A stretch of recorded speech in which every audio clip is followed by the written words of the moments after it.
Greetings and salutations, and welcome back to the channel, or if this is your first time, welcome to the channel.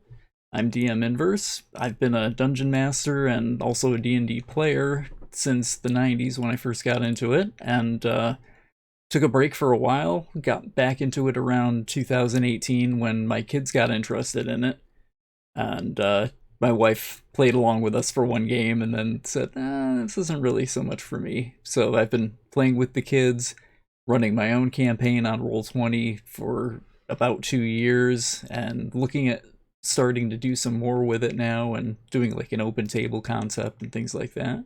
So yeah, welcome. Basically, this channel is hopefully what I'm trying to build here is a community for casual tabletop role-playing gamers, mostly focused on Dungeons and Dragons, but possibly some other things too. Really thinking about things like pickup games and open table campaigns, West Marches style, kind of taking a diversion away from the traditional D&D campaigns that go on and on and on for many sessions with the same core group of players, which is what I've been running for the last couple of years.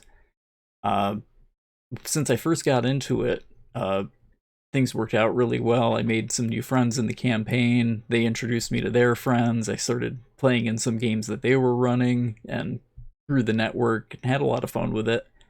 I ended up getting onto one server that was a Discord chat-based server that ran with Avre, which is a Discord bot that handles a lot of the D&D rules and dice rolls and things like that. So it was pretty helpful. And through that met the late Justin Woolen, who was a inspiration for storytelling and sharing these stories with friends and developing the world building. So that was a lot of fun, and this whole project is in a way sort of in memory of him, trying to do the same sorts of things that he did with bringing people together. So really hoping that this will work out well. The plans for things coming up, going to do a Roll20 tutorial so that people can see what Roll20 is like if you've never actually tried it before. You may think about checking it out. There's some other good virtual tabletops like Foundry, there's Fantasy Rounds, I believe Dungeon Fog has a mode where you can share maps with it. There's Owlbear Rodeo. But I like Roll20 mostly because you can get into it for free to try it out and feel your way around and see what features you like and don't like. And the integration with the Dungeons and Dragons rule set is pretty good on it. They have a good character sheet system for it that you can use. And it has a good system for finding games and getting into games and inviting people into games. If you're trying to build your own friend group and community online, it's a good tool for it. And I'm also thinking about doing things like Discord bots to do something similar to Avre, where you'd be able to play D&D in the chat, roll dice in the chat, things like that. So kind of pie in the sky at this point, but hopefully it'll work out well. Try it out and see how it goes. So I think we'll start with Roll20. Bring you over to there. Okay, so if you go to the website that you see up at the top here, roll20.net, you can see this is the page that it brings you to. We set the table, you play, and there's a button to create a free account. It won't ask you for any money up front or anything like that. So when you hit this, right now I've got it running incognito, so it thinks I'm a new person. You see this form field. You've probably seen things like this before when you're creating accounts online. First and last name, email address, come up with a password and confirm it. Make sure that you use an original password that you don't use on other sites for security. You can opt to sign into their newsletter or not.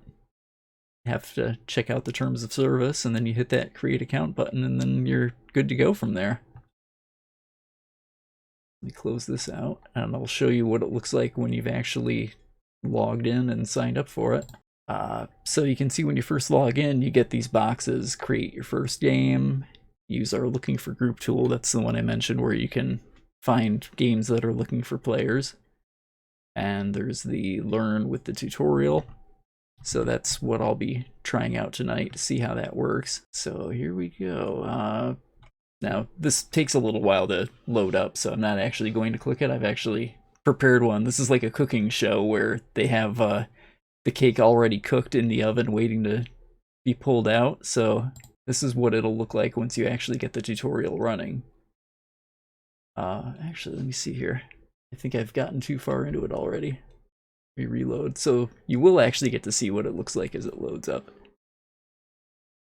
Welcome to Roll20. Would you like to play through the tutorial? Yes, I would. Let's play through the tutorial.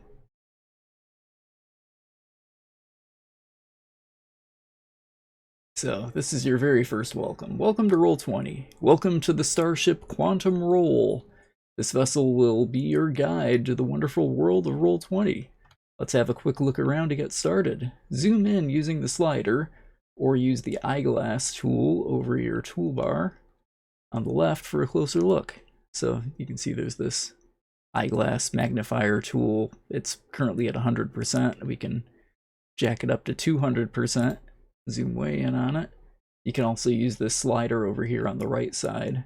You can hit minus to step out a little bit. You can grab it and drag. You want to see more of it.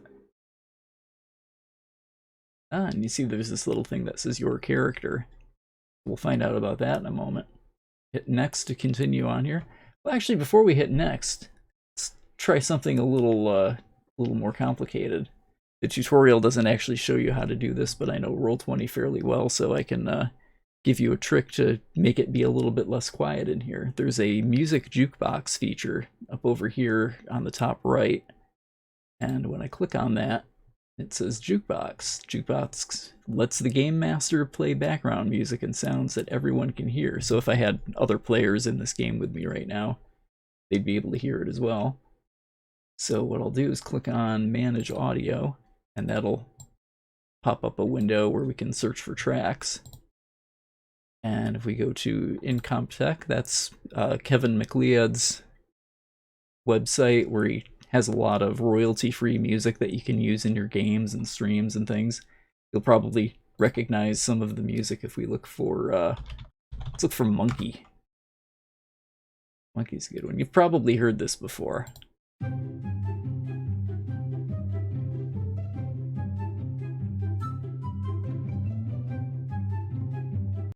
Yeah, if you've ever been on TikTok or YouTube, you've probably heard that song before. So let's find another one. Let's look for something a little more appropriate for background music, like a lounge kind of thing. Ultra lounge. That goes well with a space theme. This seems to be a space game, so we'll add this to the game. And you might have noticed it's kind of loud in the preview. There isn't a volume control in the preview to let you hear what it sounds like. And there's a master volume controller in the personalization, which is this gear icon up in the toolbox here. So let me see, if we go to, there should be audio. Yeah, audio master volume starts at 100%, so we'll turn that down a little bit. Let's get it going here. We can set it to repeat loop, so when it hits the end, it'll play back from the beginning again, and we'll just let it go. So this is it at 100% volume, so I'll go back into the gear now and bring it down to like 80%. That way you can still hear me all right, but you can hear the music in the background. And just, you know, sit back and relax and enjoy the good vibes. So we'll hit next. Change it back to chat and dice. Moving around, great. Now that you have an idea of the layout, it's time to do some walking around. You can right-click and drag to pan around the map or navigate using a token. Select the crew member, your character, that's that thing we mentioned, on the map and drag them around to move. You can also use the directional arrows on your keyboard to move around the grid. Alright, so this will work a little bit better if we zoom in some more. So to pan it, you can right click with the mouse on here and just drag it around. So that'll let you see parts of the map that you aren't currently able to see. You can see especially as you zoom it in more, the map has these white grid lines all around here. And what else? We also have this selector. So you can select and move a token on the map. If you drag, you actually get a little box. You can do a box select of multiple tokens at a time. Or if you go to pan view, you can click with the left and drag around. That's useful if you have a computer that doesn't have a right click, like a Mac with the classic mouse, one button. But I'll go back to select and right click and drag down to here. So there's your character. So if we click it and select it, it gets this blue box around it, and you can see these 3 circles popped out. Those are useful for putting things like hit points, armor class, speed. If you're playing a game that has magic points, you could put magic points in there. Has a little name tag down here, so you can change the name of it to match whatever your character is. In a Dungeons and Dragons game, you would actually link this up to your character sheet, and whatever your character sheet name is would show up here as the character name. Or if you're DMing it, you might have a monster like a goblin dragged in there, and then it would say goblin to match up to the goblin NPC sheet. And you have this, which allows you to put different tokens and markers on it. In the basic one, I just have colored dots, so I could say like green dot. Green dot might represent something depending on what your game is like, and people usually use the X. It even says dead in the tooltip that pops up, but put a big red X on it if something gets killed. So let's try moving it around with the directional arrows. So I click on it, and I'll use the arrow keys on my keyboard. I'll go left, left, down, up, up, right, left. You can see the map seems to have this wall going around this area here. So one of the interesting things about this is that it's very much like a real tabletop. So if you have a map spread out on the table that you're all playing around, you can pick up your miniature and move it around on the map. And, you know, if there was a wall in the way, you could just pick the mini up, move it over the wall, drop it down into place. You can do pretty much the same thing here. Watch, I'll go left and up, up. So I just walked through the wall. Really, it doesn't care. There's no clipping in this mode. So it doesn't really matter too much. It's just like if you had actual paper and miniatures. So next step, the toolbar over here on the left. We'll find out about all these different things it can do. Awesome! But moving around's just the beginning. There are so many things you can do in Roll20. The home for all your actions is this toolbar. You already know what the magnifying glass does. That helps you get a better look at the map. Try out some of the other buttons now and see if you can roll a die or measure the distance between 2 squares. Okay, so roll a die. There's this D20 icon down here that pops out this handy chart. Has all sorts of different dice on it. So if we want to roll a D20, we can click the D20 here. And that puts a thing over here in the chat. It says which player is rolling the dice. Roll a D20. You see the result of it here, equals 16.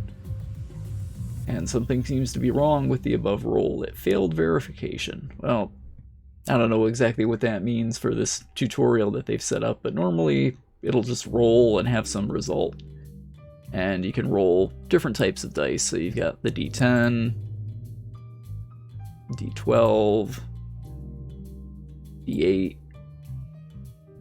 Scroll this down to catch up. So D8 gets a 6. And what about a D4? There it is, D4. Got a 4.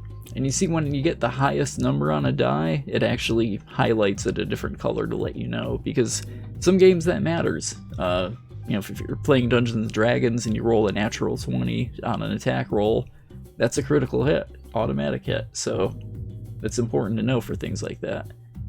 Any sort of modifiers that your character has in D&D will also just automatically get added on to attack rolls and ability checks and things like that. So that's the dice rolling. Oh, and you can also set it to roll multiple dice. So if you want to roll 3d6 or maybe 4d6 if you're creating a character, so you'd come out to the right, click on the 4 here, and you'll see it rolls 4 of them and then totals it all up for us. So you don't even have to do the math in your head. It's pretty handy like that. Now to measure, I come down to this ruler icon. It has snap to center. You can show others, so if you're in a game with other players, you can all see the measurement, or you can hide from others if you want to secretly measure something without telling anybody what you're doing. And then you have snap settings that controls what point of the grid it'll snap to. So snap to center would put it in the middle of a box here. There's also snap to corner, so it'll jump to whatever the nearest corner point is. And then there's no snap, which does pretty much what it says. So I'll go snap to center and show to others. I'll click from, we'll see how far it is from my character to this edge out here in space. So I just click and drag 5, 10, 15, 20, 25, 30, 35 feet. So this is a 5-foot square map, and it can go, you can set it in the map settings to be whatever kind of distance you want. If it might be 5 feet, 10 feet, whatever like that. Other things that you can do that are kind of neat, again, if you have a right mouse button on your mouse, you can right click, and that'll set sort of a waypoint in your path. And now if you keep dragging out from there, you get a total measurement of, out here, 35 feet now. And I can even click again and keep doing this over and over. It'll tell you at the end arrow what your current total measurement is, and then as you drop points, it'll say how far along the path it was when it got to that point. And if you let go of the mouse button, the arrow goes away, just like that. So we'll go back to selections up here, select, and next. The page toolbar. What good is a spaceship that can't take you to other worlds? Click the blue page toolbar icon at the top, change maps. Right now you're the GM, the captain of this ship if you will. Lucky you! The GM controls what the players can see. By dragging the red player ribbon to a map, the GM can bring the players to that map instantly. Sometimes you'll want to visit a page alone to plan ahead. That's easy. Just click to that page yourself without bringing the player ribbon over, and you can take a quick peek. Let's hop over to the dashboard now. Click next once you're there. Alright, so we're going to hit this page toolbar button. That'll drop down a thing. And then there's the dashboard. So let's click over there now.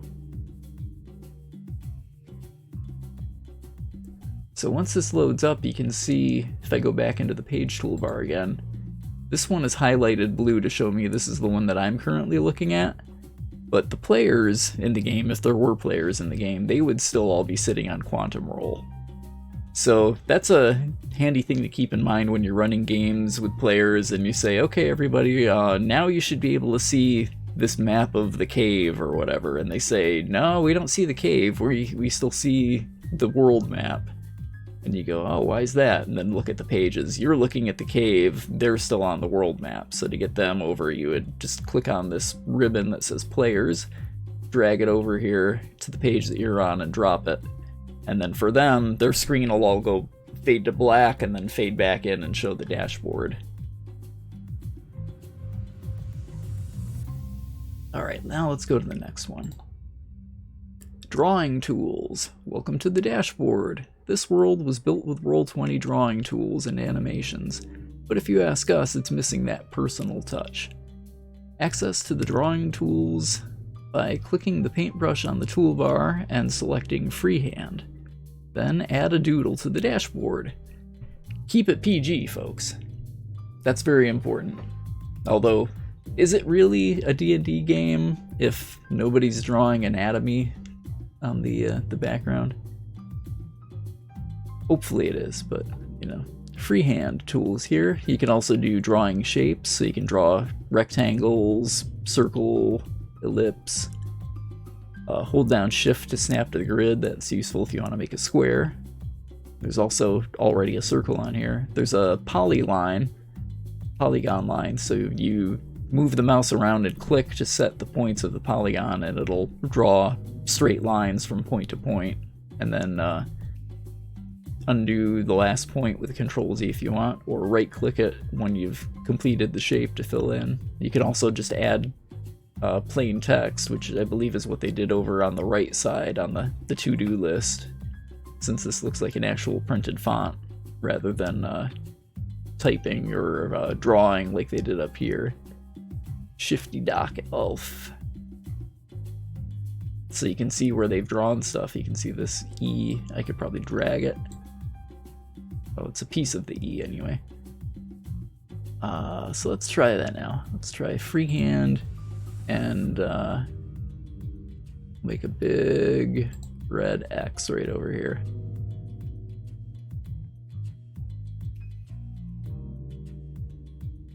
So you can see it allows you to do some kind of wavy lines here. All right, next up, chat. So now we're over into the right side to see what all these things are.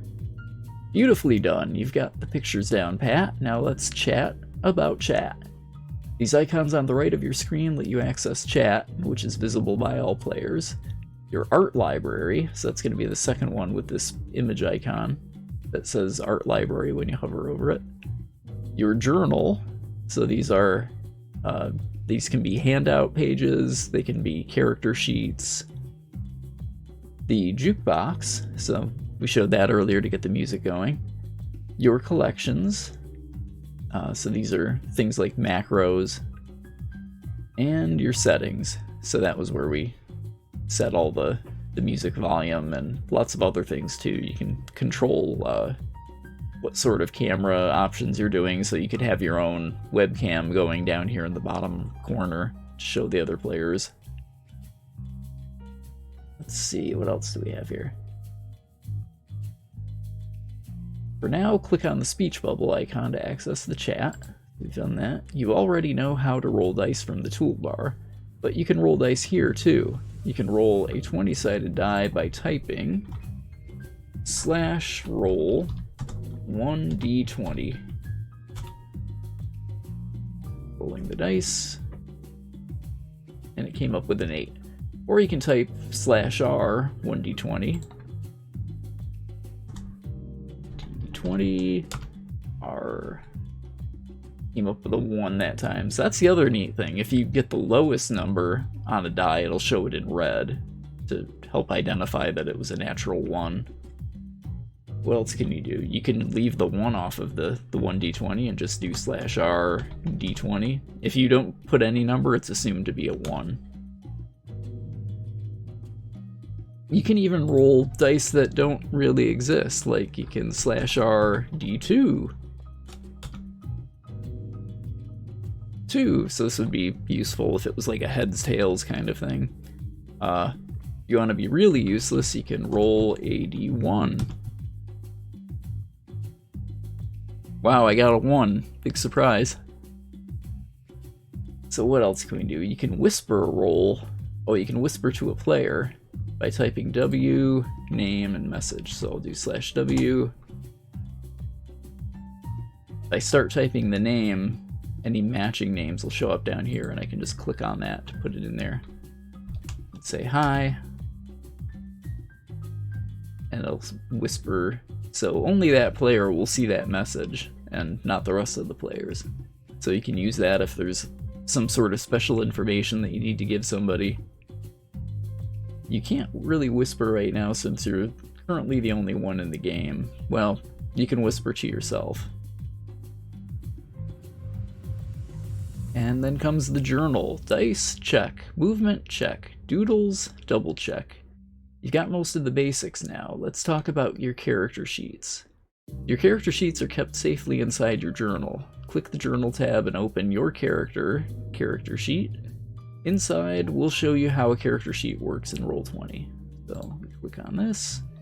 There's the your character, so we'll click on your character.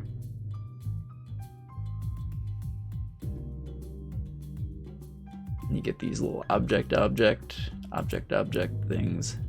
Character sheet has your name. Character name is your character. They have various ability things that you could put in based on whatever this game is. Traits, the Samwise, the Warrior, the Beast Friend, the Bonded, the Con Artist, the Picasso. Lesson 1, using abilities. So let's go see what this can do here. Much like a delicious parfait, Roll20 has layers. 4 layers, in fact. Oh, they're not really going to do much about this this sheet here. So let's see, there are actually lessons on here, though. We can see what the lessons have. So almost every character sheet is going to store data of some kind. Ability scores, hit points, backstory, all of these are stored in attributes. In the fields above, decide how inquisitive, magnetic, or uplifting you are. So let's roll 3d6 here. Do /r 3d6. See what we get. An 11. Okay, so we'll put 11 into here. We'll do the same thing for magnetic. I'm just going to hit the up arrow, and that'll bring back whatever the last thing I typed into chat was, and I'll run it again. A 6. Oh, not very magnetic. Okay, and then we'll do that one more time for uplifting. Another 6. Okay, success, you did it. You ready to move on? Next.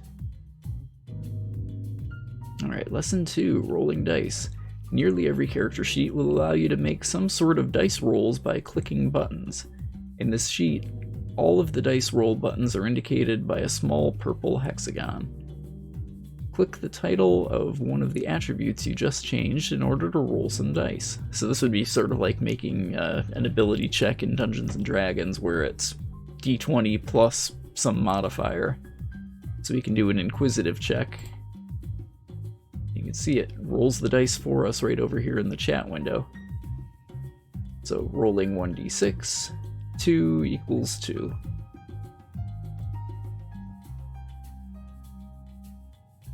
So next up, adding to repeating sections. Sometimes character sheets might include a list of something, traits, talents, proficiencies, whatever. In these instances, it is common for a sheet to use a repeating section. You can add items to a repeating section with the Add Item button. Try changing a new talent and adding a value to it. Oh, try adding a talent. So we'll hit this plus button over here. And we can hit the edit. And we can say the fun and save. We can also possibly, this one doesn't really allow it, but some character sheets will have a kind of a dotted area where you can actually click on it and drag it to move them around. Oh, here they are. You click the lock to unlock it. Now I can click and drag and actually reorder things in this list. And then hit the lock again to lock it back into place. So that's handy. So next, lesson 4, removing from repeating sections. Everyone makes mistakes. Luckily, it's possible to remove items. Use the padlock button below the list and then click the trash bin button next to an item to delete it. So over here on the right, trash bin, get rid of Picasso. Then reordering, that was the one I showed where you can drag it, move it around. So what's next? Hidden information. Sometimes to avoid overloading you with information, A sheet will include hidden item information that's only accessible via a button. You can see this in the traits above. Try clicking one of the expand or contract icons to toggle this behavior. So that's going to be this little plus sign over here. If we hit that, that'll show whatever we entered into the description box. So we can go to the next thing. Then edit mode. Often character sheets will conceal certain fields behind an edit mode toggle. In this instance, click the pencil to the right of one of the traits to edit its properties. So that brings up the name and description, and we can save changes to it. Alright, so that's the whole character sheet business. If we wanted to look at what the underlying attributes of things on the page are, they're right over here.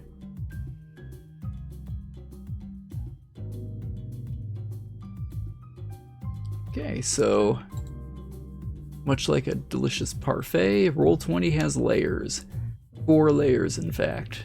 Object and token layer for the map pieces that you'll interact with in the course of play, or the game pieces rather.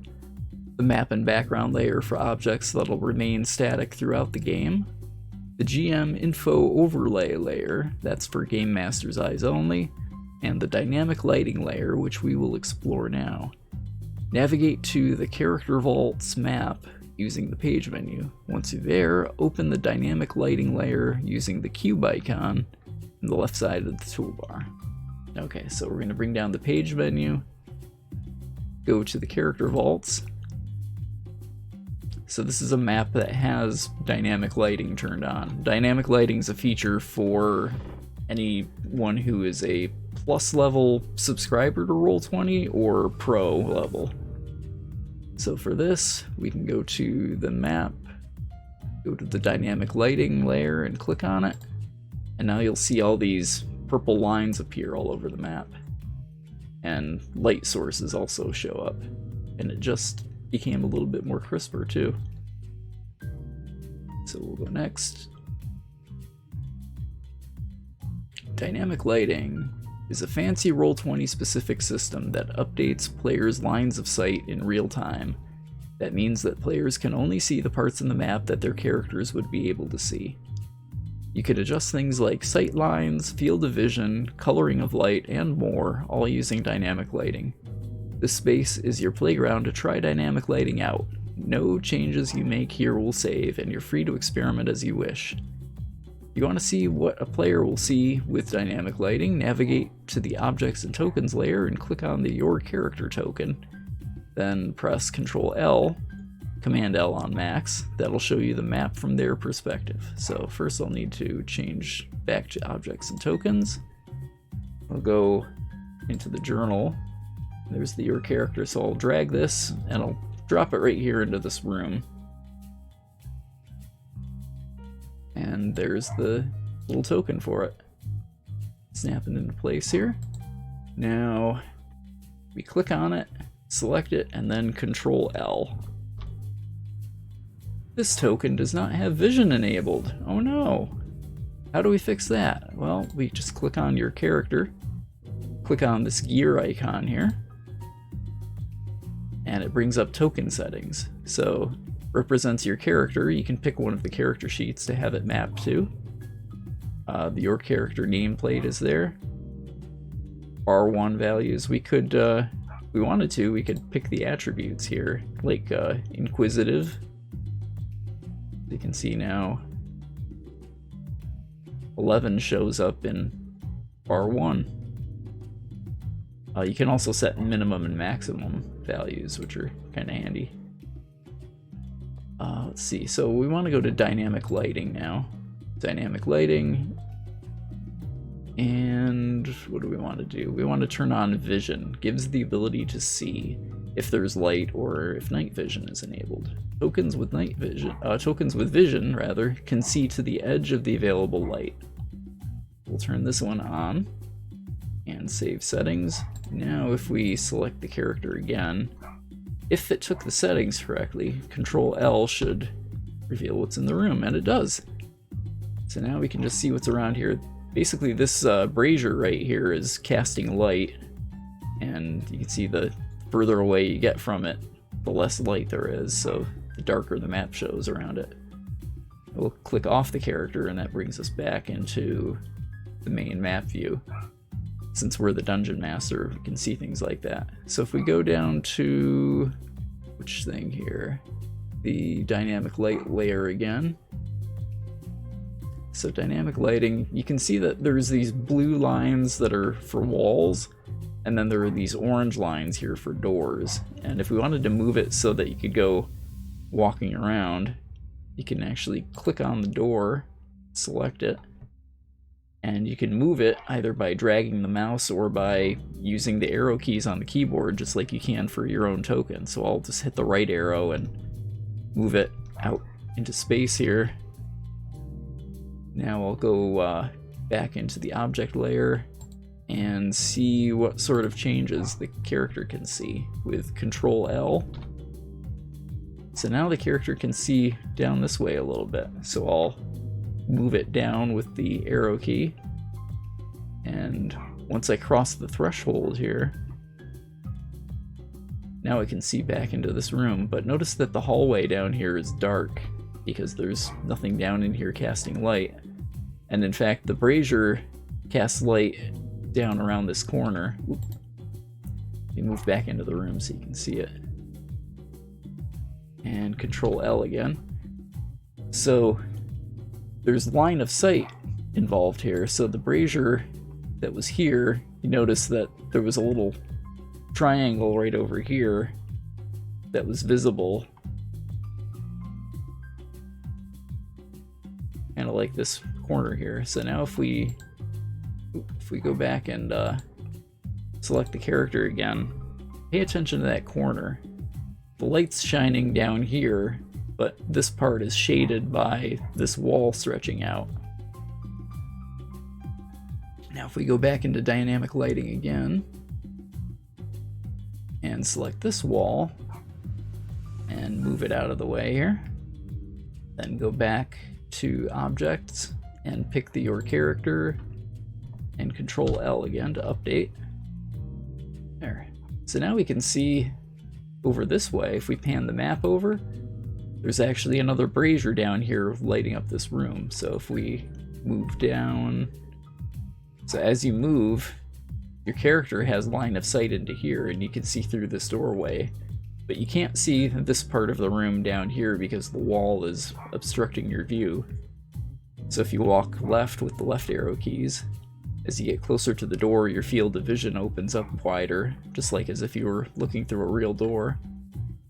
I'll take another step, it's wider. Now I'll step into the room. Well, actually, I guess this is the hallway between. Now I'm fully into the room, so I can see all the way up here. This other brazier top is lighting up this area. And you can see the way that they do it, they have the brazier itself is just drawn on the map here. But if I go back to dynamic lighting layer and I select it here, you can see this is actually a light source. And if I go to, let's see, I guess double click on it maybe.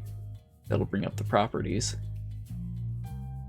So we can say it doesn't have vision, it emits bright light at a distance of 20 feet, and then low light at a distance of another 20 feet. And it has a changeable brightness level. So basically what that does is it accounts for things like in Dungeons and Dragons where you have dimly lit areas that cause different things to happen, like to your perception checks. You'd be rolling at disadvantage if it was in dim light. And then that makes it so that the player gets a more realistic view of what their character is seeing.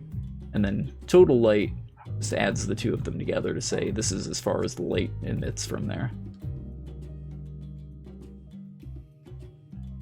Now if I move my character over more, we'll go back to objects and tokens, Control L to show me what I see. If I move over to the left, now I can start to see around this corner here.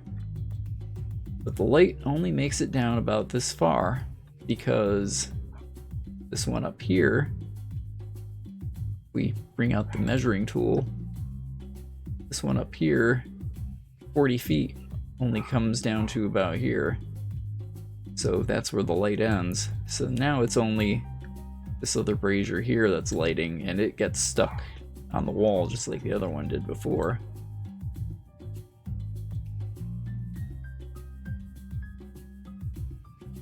However, we should be able to see all the way down into this area, and this brazier here should be lighting it up. So let's try that out.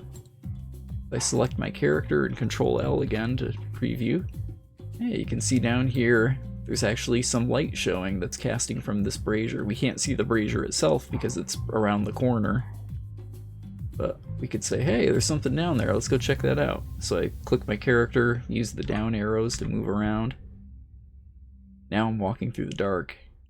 Now what's interesting, with these walls that are drawn on the side here, there are ways to set it up so that those walls with the dynamic lighting will actually block the tokens from being able to move through them. Unlike that first map that we looked at where I could just move through the wall. So if I go left here, I'm hitting the left arrow and it's not allowing me to go. If I try to drag it, I can drag up and down within that hallway. If I try to go left, I get stuck on the wall, and same thing if I try to go right, I get stuck on that wall. And it should just snap back into place. So now I can continue going down, go down, down, down, and down a little bit. So now that I'm getting closer to the room, I can start to see around this corner, and I can see, oh yeah, there's a light source down here. It's this brazier. I can move around this wall, move up into this hallway, and then I run out of light again. Can't see too far around that corner there, unless I remember, oh yeah, I'm the DM, all I have to do is click off my character on the map, and then I'll be back to full view of the map. So that's much all the fun stuff with dynamic lighting. What's next after that?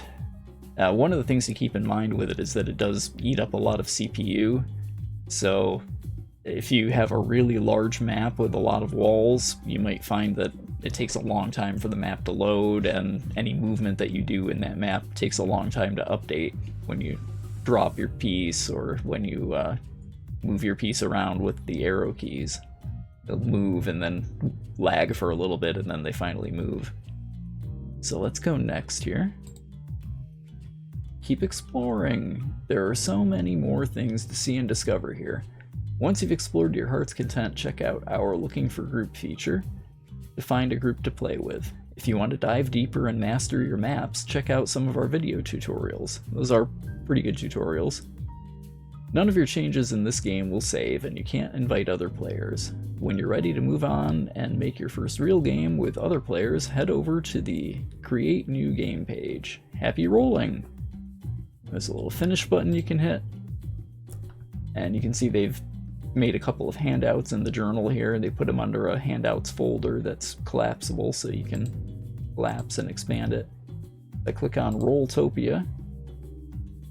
This brings up a handout that has a graphic image here, and you can scroll down with the scroll wheel, or this drag slider on the right here. Capital of the floating isles of the polyhedral dimension. The royal castle is built inside the natural crystalline structure of the ancient gods. And then GM notes, visible only to GM, so players looking at this handout won't see that part. There's a quest. The princess requires a tonic from the far reaches of the Bone Dice Wastes. It can be cut from the heart of the Luck Cactus. And if you're doing something special and you want to show your players the handout that you're looking at, you just hit this Show to Players button, and then all of the players will have it pop up on their screen at the same time, which is kind of a nice feature. You want to share a handout that you've prepared and show them that it's available. And you can also control which handouts the characters or the players can see. These blue dots indicate that all of the players can see it. So again, if I bring this up and click on Edit at the top here, So in players' journals, whose journals? All players. So you could set that, or you can set it to just specific players in the game if you want only certain players to see it. So if you have a handout that you're hiding to keep it secret until some big surprise happens, then you can suddenly reveal it. So that's the tutorial view, and now let's hop over and look at what it looks like if you're in an actual campaign. If you want to create a new campaign from this main game, if you do create your first game from this page, it'll bring you to this new campaign page. You put a name for your game in here. You can add tags to help people find it. And then down here you can optionally choose a character sheet and tell it what game you're playing, and then if it has a character sheet pre-made for that game, it'll allow you to pick it in here. So I can go D&D 5e by Roll20, and that'll bring in, gives you a little preview here, but you can see it looks like a typical Dungeons and Dragons character sheet. So it has all the 6 ability scores here, and for 5th edition it has all of the skills. You can put checkboxes to mark which skills you have proficiency in, and then it automatically calculates the modifiers based on your proficiency bonus, which is here, and whatever ability it uses. And then that way when you click on the skill, it'll roll a d20 and then add whatever this modifier is to it. Same sort of thing with these weapons and attacks. So there are things like heavy crossbow here, and there's a plus whatever bonus to it based on the proficiency score and the dexterity modifier. And it has drag and drop compendium ability, so there's a list of items and you can drag from the list of items and drop it down into your items to automatically put it in the sheet with the correct weight and all of the different, if it's a weapon or armor, it'll have all the different modifiers on it. So once you get into it here, you hit the I'm ready create game button and wait, it'll take you into your game and you'll just have a nice blank map page to work with. So if I go over to my journal, I see that there's nothing here yet. If I want to create a character, I'll click on the add button and do character. It gives you a randomly generated name. It's not going to be in any player's journals until you tell it. And then down here, let's see, we can hit save changes, and that creates a character. At the start of it, I believe okay, yeah, here you can tell it how to use it. You can use the character mancer to build a character, or you can create an NPC, or you can edit the character sheet directly. So we'll try using the character mancer because that's fun. So this is sort of like a wizard tool for building your character. And we'll hit next on here. So first step, choose what race you want. We'll go simple. We'll pick the human. SRD is the standard rules document for Dungeons and Dragons, so not all of the features of the player's handbook, but just the most basic things. So SRD, you can choose what alignment you want. We'll go lawful good. Languages, so a human gets a language proficiency. You can choose a language, so we'll say Elvish. And for a subrace, you can do standard human, or you can do custom subraces. So we'll do standard human.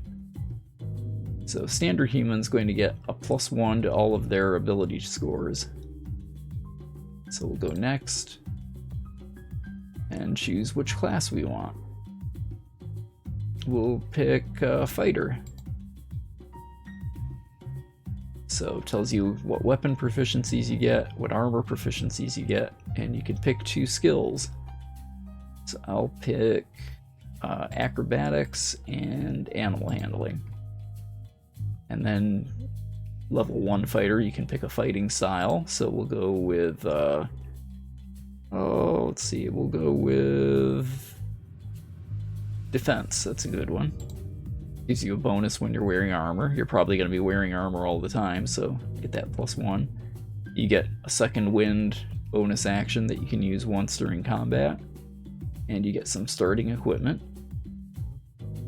So next, ability scores. when you're first starting out with a free account, you don't have any different ways of rolling ability scores directly in the tool here. So we could just use the standard set, which is going to be 15, 14, 13, 12, 10, and 8. And you could put those numbers on anything you wanted on here. For a fighter, obviously it's good to have it on strength, have that high. Dexterity and constitution are also good to have. And we'll go next. Because it's a human, all of these numbers will get added a +1 to them. So you can see it went from 15 to 16 here, and likewise for all the other numbers. Choose a background. The only one that they give you from the SRD is Acolyte. So Acolyte, you gain skills in Insight and Religion, and language proficiencies. So we'll choose Dwarvish and Gnomish. And you get Shelter of the Faithful as your feature for that background. And you can roll for personality traits, which is kind of neat. So if I click on roll here, that little boop noise indicates that something happened in the chat. So personality trait, I quote or misquote sacred texts and proverbs in almost every situation. And you can roll a second one. I've enjoyed fine food, drink, and high society among my temple's elite. Rough living grates on me. And my mouse actually clicked it a second time, but I got the same roll the second time. Ideal. Faith. I trust that my deity will guide my actions. I have faith that if I work hard, things will go well. A bond. I owe my life to the priest who took me in when my parents died. Aw. Such a nice priest. And a flaw. My piety sometimes leads me to blindly trust those that profess faith in my God. Oh, that could be an interesting character. Alright, and then you get the equipment that comes along with that background. So next, how would you like to choose your equipment? We'll just go with class equipment. So for a fighter, you get choice of chainmail or leather armor, longbow, and arrows. So since I picked the defense style, we'll go with the higher AC, we'll go with the chainmail. 2 of shield or any martial weapon. So yeah, let's take a shield. It's good to have. Shield, martial weapon, let's go with the longsword. That's your classic sword and board fighter. Light crossbow and crossbow bolts, times 20, or 2 hand axes. It's good to have a nice long-range weapon, so we'll go with the light crossbow and bolts. And then a Dungeoneer's pack or an Explorer's pack. The Dungeoneer's pack, I believe, comes with more things like metal spikes, so torches. We'll go with that one. And from the Acolyte, you get to pick either a prayer book or a prayer wheel. Let's go with a prayer book. And click on next again. You don't get any spells as a first level fighter, so this section doesn't do anything. Next up is feats. You also don't get any feats at first level unless you're using Player's Handbook rules and you have the variant human. Variant humans can pick a feat at first level. And bio, you can fill in little traits about your character: age, height, weight, eye color, hair color, skin color. And they give you little things over in here. Speed of 30. And then you get to review all the information at the end that you picked and apply changes. We'll go through this and update all the values in the character sheet. And it changes from Character Mancer to Character Sheet. And we can see the skills I picked down here are checked, just like the saving throws that you get proficiency in. You can see the modifiers calculated. So my 16 strength gives me a +3 modifier. My 9 charisma gives me a -1 modifier. So the actual ability score is the smaller number in the bubble, and then the larger number is the modifier because you use the modifier more. We can resize the window and make it a little easier to see. They have a little inspiration box here, so if your dungeon master uses inspiration, you can check that, get a little dragon or not.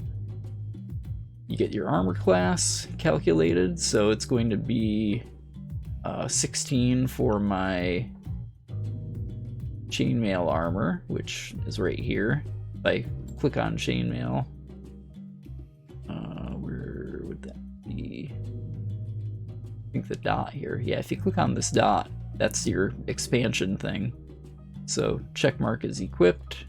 If I were to take it off, so my total armor class is 16 for the chainmail, plus 2 for the shield, plus 1 due to my fighting style defense, since I'm wearing armor. Now if I were to take that off, I would lose the 16 from the armor and go down to just 10, and I would also lose the plus 1 for defense. But I would gain plus 2 because of my natural dexterity, and plus 2 for the shield, so it should change to 15. We'll see if my math is right. If I uncheck equipped, sure enough it changed to 15. So it automatically calculates all that stuff for you based on the situation. So I can turn chainmail back on here, it'll go back up to 19. Initiative plus 2, that's just going to be your dexterity modifier. Speed is 30 for a human. Hit points, you start with whatever the maximum is for your class, so fighter starts with 10, and I get plus 2 because of plus 2 constitution modifier. And 1 hit die, which is a d10, so if I was going to roll that to regain some hit points, I just hit the, click on the hit dice there. I can see all the personality things that I picked. I've got my longsword. I can roll it one-handed and do a d8 plus 3 slashing damage with a plus 5 attack bonus. So you can see here, and it rolled twice. The reason why it rolled twice is because by default it's rolling with advantage. Now that can be handy just so that you don't have to make changes to things in between. Normally you just look at the left number, but if the DM says you've got advantage on it, then you can look at both numbers. Same thing if they tell you that it's disadvantage. And then down in here, I've got all my starting equipment, so hammer and pitons and torches and tinderbox and all that good stuff. And if I want to, let's see, I would like to put my fighter on the map now, so I'm going to drag it by the name here, drop it onto the grid, and I get just this little person icon. And so far it's not really showing me anything too useful, so I'm going to click on the gear here, and we can see you've got the representation of the character. If I want to see the name under it, I'll click on nameplate here, and save settings, and now the name shows up underneath it. So if I go back into it again, let's say I want to see hit points here for bar 1, so if I go to hit points in here, where are hit points? H, hit, history, hit die roll, hit dice. Oh, wait, I think I saw it. HP, there it is. So you click on HP, because hit points are something that have a maximum built in, it'll say 12 out of 12, and it'll actually show it as a bar over the icon here, which is kind of handy. So number 2, we'll make the number 2 be the AC, because that's good to have at a glance. If the DM is attacking you and says, what's your armor class, to see if it hits or not, and you can just look right there and say it's 19. You don't even need to look at your character sheet. And the third one, I usually use it for speed, so I'll go S-P-E-E, ooh, gotta type faster, S-P-E-E-D, speed, 30, so I can remember how fast I go. Save settings, and if I want to look at markers, now I get the full set because I'm not in the tutorial anymore. So there are things like Sleepy, there's a half heart here, there's a snail, there's the ninja. I usually use ninja mask if somebody's using stealth. There's a net, fishing net, lightning bolt, falling down with a bunch of arrows stuck in their back. That's a fun one. The back pain one, I usually use that if somebody's been knocked prone. And then a target is usually if somebody is using a help action or something like that to target somebody, giving advantage. Alright, so that's all for that. What else can we do with this? Quick way to get to the character sheet. If you hold the shift key on your keyboard and double click on it, that'll bring you the character sheet here. The character sheet. If you double click on the title of the character sheet in this area, it'll shrink it down and then you can just move it around.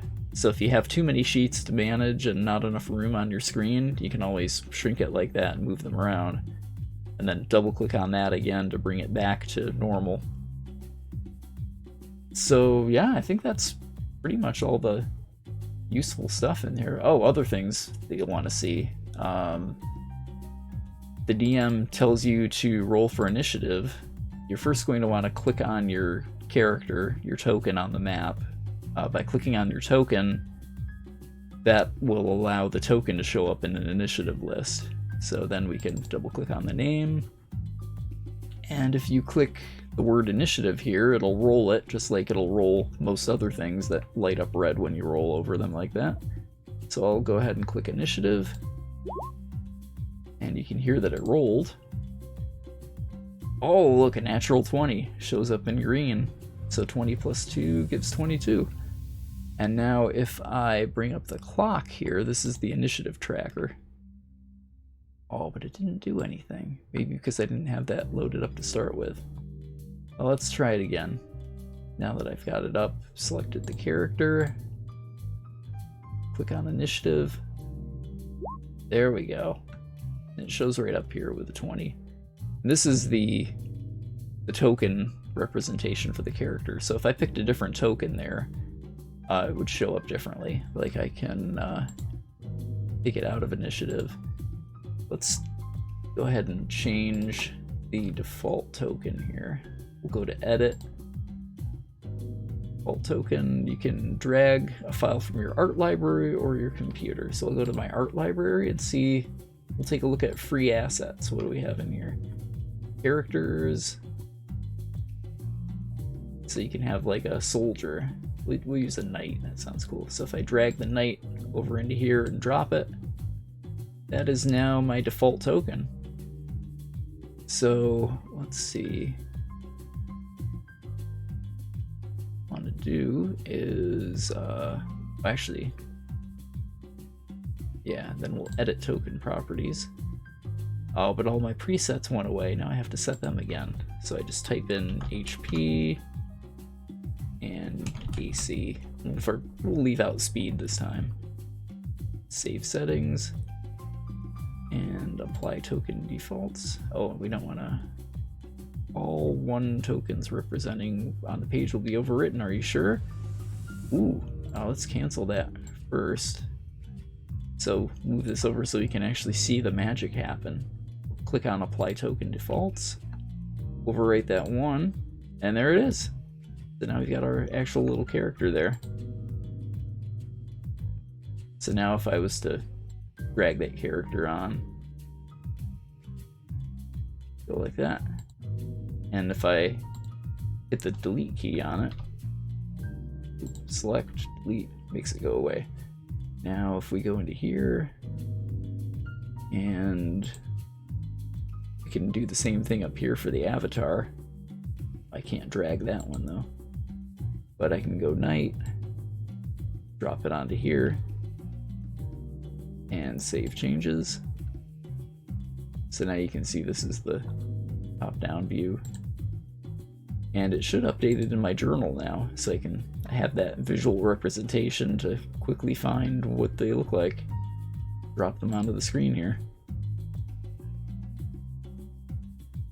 So that is all the good stuff, I think. We've got the character here. If we double click it, go back to character sheet and roll initiative. So now you actually see the token in here in the turn order. And if we have multiple characters on there, so if we let's go ahead and make an NPC, and we'll add character, and we'll call it Goblin. Save changes. And so on character sheet, for this one, we will just say create an NPC. There we go. And now it's all set, so we can go back into here. We'll drag the goblin onto the map and open up its character sheet again. And then, let's see, we click on the gear here. Oh, we can name it Goblin. And get it back to its regular sheet. Now if we click on this init thing here, we see Goblin 13.